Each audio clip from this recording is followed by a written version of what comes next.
Tahun 1945, di atas puing-puing kehancuran perang paling mematikan yang pernah dilihat umat manusia, dunia pernah bersumpah, never again. Jangan sampai terulang. Kita semua tahu janji itu kan? Tapi, coba deh kita lihat realita hari ini. Sumpah itu? Ya, kayaknya udah bener-bener kedaluarsa. Oke, selamat datang di Beradata kali ini. Kita bakal kupas tuntas kenapa 80 tahun pasca Perang Dunia Kedua, suhu dunia malah kembali mendidih. Oke, mari kita bedah datanya. 56. Yap, 56. Menurut laporan terbaru dari Institute for Economics and Peace, saat ini, detik ini juga, ada 56 konflik aktif di seluruh dunia. Dengar ya, ini bukan sekedar angka acak di atas kertas. Ini adalah rekor, jumlah konflik tertinggi secara harfiah yang paling tinggi sejak Perang Dunia Kedua berakhir.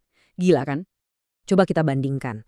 Dulu di tahun 45, dunia ini susah payah loh membangun yang namanya sistem perdamaian global. Kita bikin PBB, kita tegakkan hukum HAM. Tujuannya satu, bikin perang jadi opsi yang super mahal dan merugikan. Tapi, fast forward ke hari ini, catatannya malah berbalik tajam. Bayangkan, ada 92 negara yang sekarang ikut campur dalam konflik di luar batas wilayah mereka sendiri. Fondasi perdamaian yang dulu dibangun berdarah-darah itu, sekarang perlahan tapi pasti mulai retak dan hancur. Nah, pertanyaannya sekarang, kemana larinya uang pajak global kita? Siap-siap dengar angkanya ya, 2,887 triliun dolar. Triliun loh, bukan miliar. Data SIPRI menunjukkan uang sebanyak itu habis cuma buat militer. Dan yang bikin ironis, agak lucu sih sebenarnya, tren pengeluaran ini sudah naik terus selama 11 tahun berturut-turut, tapi semua negara mengklaim kalau itu murni cuma buat membela diri. Ya nggak ada yang satupun yang ngaku lagi cari masalah. Terus kenapa dong tiba-tiba semua negara jadi boros banget beli senjata? Jawabannya itu ada di satu konsep dasar, dilema keamanan. Gampangnya gini, bayangin tetangga kamu tiba-tiba pasang pagar kawat berduri dan beli anjing penjaga karena panik. Kamu pasti ikut parno dan akhirnya ngelakuin hal yang sama kan?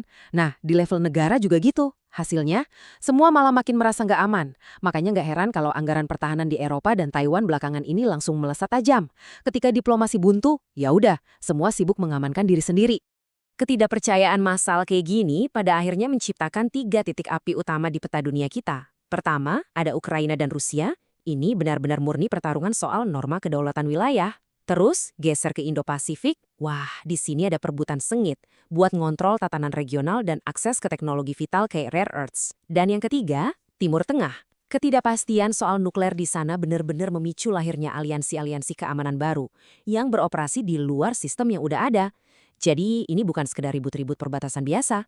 Kalau kita perhatiin, pola sejarahnya itu benar-benar menarik. Berdasarkan riset dari Carnegie Endowment, dinamika dunia kita hari ini itu mirip banget sama era 1930-an. Tepat di masa interwar sebelum Perang Dunia pecah.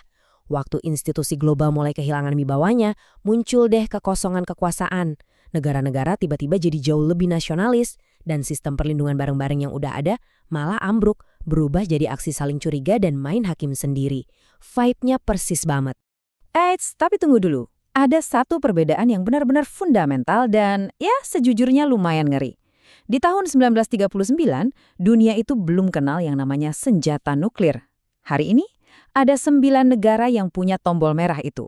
Paradoksnya, ancaman saling menghancurkan inilah yang secara aneh sukses mencegah perang besar antar negara kuat sejauh ini. Tapi sistem ini tuh rapuh banget. Kenapa? Karena kita lagi bertaruh. Bertaruh kalau semua pemimpin dunia bakal terus-terusan berpikir waras. Dan itu taruhan yang lumayan berisiko kan? Jadi, so what? Apa yang bisa kita lakuin sebagai warga dunia yang sadar dengan isu ini?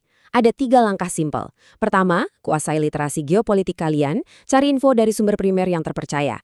Kedua, please jangan gampang kepancing sama narasi ketakutan atau outrage clicks di media sosial yang emang sengaja dibikin cuma buat cari engagement. Dan ketiga, ini penting banget, awasi terus kemana pajak kita pergi.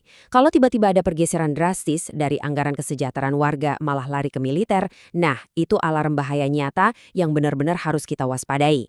Gini ya, generasi yang benar-benar pernah ngerasain langsung horornya perang besar, itu sekarang perlahan udah mulai tiada.